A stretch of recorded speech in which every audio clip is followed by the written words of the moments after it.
A inveja é corrosiva. Tenha cuidado com esse sentimento. E retire todo o sentimento de inveja que houver aí nesse seu pensamento. Saul invejou Davi porque era por Deus abençoado, enquanto que Saul estava sendo pelo Senhor rejeitado. Este é o capítulo 18 e aqui é o canal Bíblia em Poesia. Se você está chegando agora, seja muito bem-vindo. Estudamos a Bíblia de uma forma diferente, em forma de poesia, para abençoar outras pessoas. Então compartilhe, curta e também se inscreva. Vamos então à história de hoje. A amizade de Davi e Jonatas muito se efetivou depois que Saul com Davi naquele dia conversou.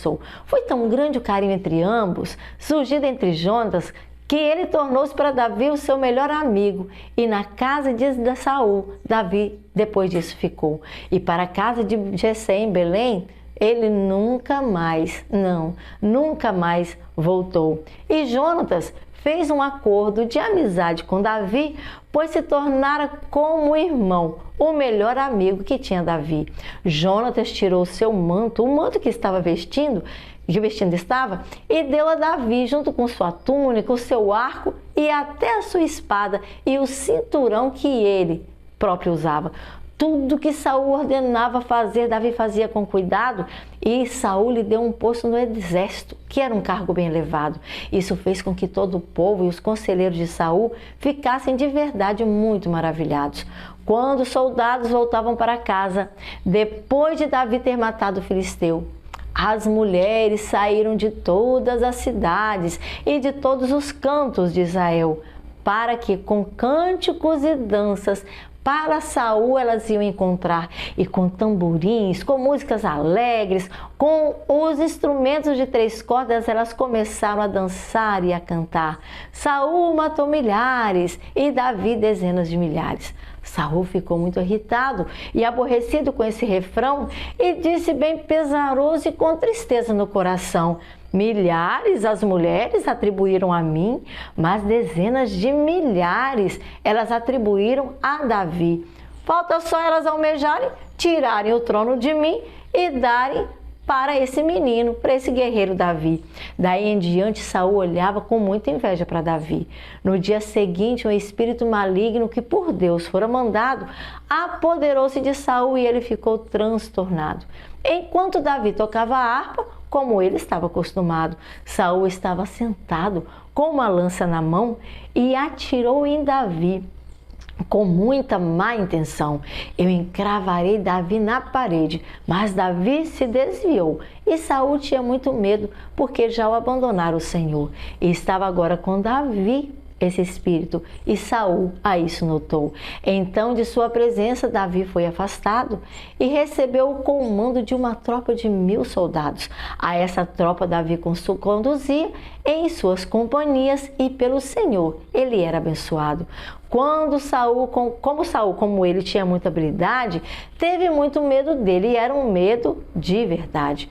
Todo Israel e Judá, porém, de Davi muito gostava, porque em suas batalhas Deus com ele estava. Então Saul pensou: a minha filha mais velha, a Merabe, está aqui, eu a darei a você em casamento. Assim disse Saul a Davi: apenas sirva-me com bravura e lute as batalhas do Senhor. E ele pensou: eu não o matarei para os filisteus fazerem isso. Isso eu deixarei. É dessa forma que Saul pensou. Mas Davi disse a Saul: quem sou eu e quem é a minha família ou o clã de meu pai Israel para que eu me case com a sua filha? Por isso, quando chegou a época de Merabe, a filha de Saul, se casar, não foi o que aconteceu. Ela foi dada a Adriel, que era um homem de Meolá. Mical, a outra filha de Saul, gostava muito de Davi, e quando disseram isso a Saul, ele ficou contente e pensou bem assim: eu a daria a ele para que sirva de armadilha, fazendo cair nas mãos dos filisteus, pensando que terá minha filha. Então Saul disse a Davi: hoje você tem uma segunda oportunidade de tornar-se o meu genro. Veja só que felicidade!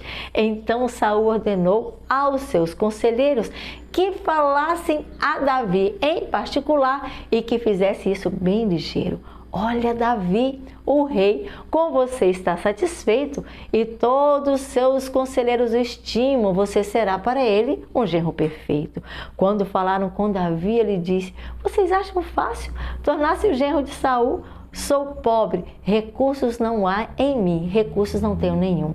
Quando os conselheiros de Saul lhe contaram o que Davi tinha dito, Saul ordenou que fossem a ele e que a ele fosse dito: ah, pois pela noiva, filho do rei, veja qual o pedido seu, para vingar-se dos seus inimigos, sem prepúcio dos filisteus. O plano de Saul era que Davi fosse morto pelos filisteus. Quando os conselheiros falaram novamente, ele a tudo escutou, da ideia de tornar-se genro do rei. Com isso, ele, Davi, gostou. E antes de terminar o prazo que fora para ele estipulado, Davi saiu de seu lugar, acompanhado de seus soldados. E 200 filisteus, ele com sua tropa matou e trouxe os prepúcios para o rei apresentou.